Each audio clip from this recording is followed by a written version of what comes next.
এবার সন্দেশখালীর মণিপুর এলাকায় স্থানীয়দের হাতে ধরা পড়ল এক বাংলাদেশি। এমএইচ ইসলাম নামে ওই ব্যক্তি 2018 সালের সীমান্ত পেরিয়ে ভারতে ঢুকেছিল বলে জানা গিয়েছে।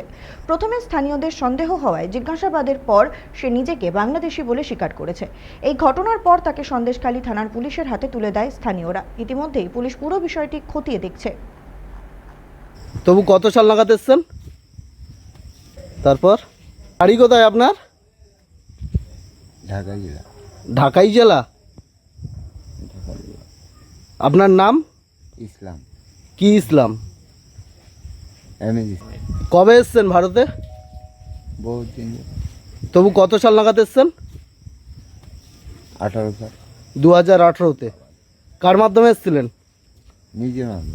নিজে না, বর্ডার টপকে? কোন বর্ডার টপকে ছিলেন? সাতক্ষীরা। সাতক্ষীরা বর্ডার। তারপর এসে ওখান থেকে কোথায় গেলেন? বাড়ি কোথায় আপনার? ইসলাম। সন্দেশখালীর মণিপুর এলাকায় স্থানীয়দের হাতে ধরা পড়ল এক বাংলাদেশি। জানা গেছে তার নাম এমএইচ ইসলাম এবং 2018 সালে অবৈধভাবে সীমান্ত পেরিয়ে ভারতে ঢুকেছিলেন তিনি। প্রথমে স্থানীয়দের সন্দেহ হওয়ায় জিজ্ঞাসাবাদের পর সে নিজেকে বাংলাদেশি বলে স্বীকার করে নিয়েছে। এ বিষয়ে কথা বলবো, আমাদের সঙ্গে টেলিফোন লাইনে রয়েছে আমাদের প্রতিনিধি হাসানুজ্জামান। হাসানুজ্জামান, এই এমএইচ ইসলাম কবে এদেশে প্রবেশ করেছিলেন এবং কিভাবে তিনি ধরা পড়লেন স্থানীয়দের হাতে?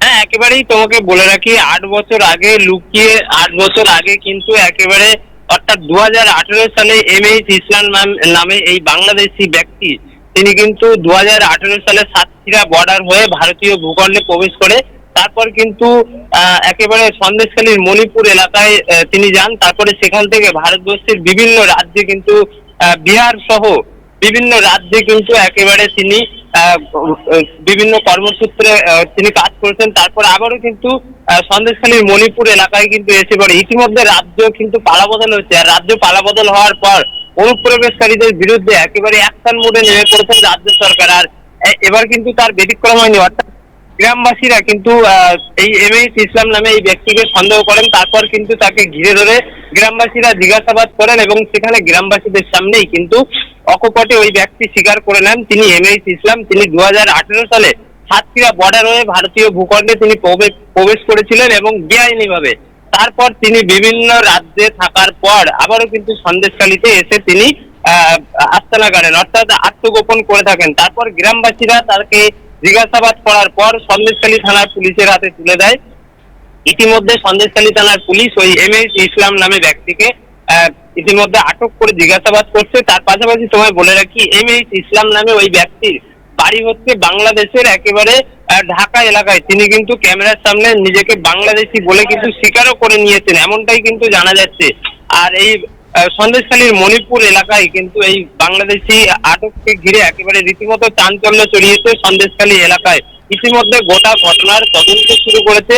তার পাশাপাশি 2018 সালে এই এমএইচ ইসলাম তিনি কিভাবে কেন ভারতের ভূখণ্ডে প্রবেশ করেছিলেন এবং কেনই বা বেআইনিভাবে তিনি ভারতে এলেন, কি তার উদ্দেশ্য ছিল এবং কেনই বা বারবার তিনি আত্মগোপন করে ভারতের বিভিন্ন রাজ্যে তিনি বসবাস করেছেন, পরবর্তীতে আবারও কিন্তু সন্দেশখালীতে এসে পড়েন, কি কি তার উদ্দেশ্য ছিল, সমস্তটার দিকে কিন্তু নজর রেখেছে সন্দেশখালী থানার পুলিশ। ইতিমধ্যে পুরো ঘটনার তদন্ত শুরু করেছে পুলিশ।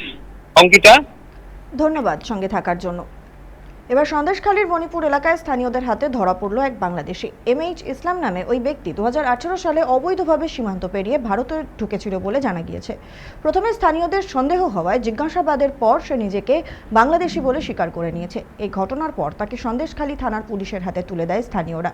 ইতিমধ্যেই পুলিশ পুরো বিষয়টি খতিয়ে দেখছে। ব্যাঙ্গালোর আর গুরগামা আর বিভিন্ন জায়গায়।